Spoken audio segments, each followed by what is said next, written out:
Regiyo Mariya. Igitabo gisobanura regiyo ya Mariya. Gukomeza.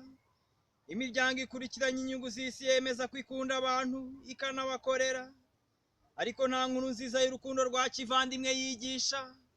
Abantu batabarika barabayoboka, bagahunga iyobokamana bibwira ko ridafite ubugingo, nyamara nta wakwiheba.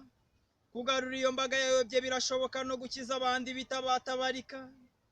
Icyo cyizere gishingiye ku ihame isi yose igenderaho ryasobanuwe na Yohani Vianney Mutagatifu, padiri mukuru wa ARS, agira ati: urusha abandi gukunda isi kandi akayigaragariza urwo rukundo niwe nyirayo. Abantu ntibashobora kwibuza guhinduka babona ukwemera nyakuri kugaragara mu bantu barangwa n'urukundo rwuje ubutwari bafitiye abo basangiye ubumuntu. Nimwemeza rero abo bantu ko Kiliziya ari ibakunda kurusha abandi, bazagaruka mu nzira y'ukwemera batitaye ku bindi byose, ndetse bageze aho guhara ubugingo bwabo kubera uko kwemera.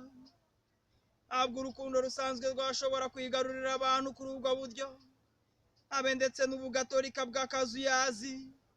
Uwo murimo wo kwigarurira abantu washoborwa n'iyobokamana gatolika rikunda Nyagasani Yezu Kristo n'umutima waryo wose, ari nawe ribona kandi rikunda mu bantu abo ari bo bose.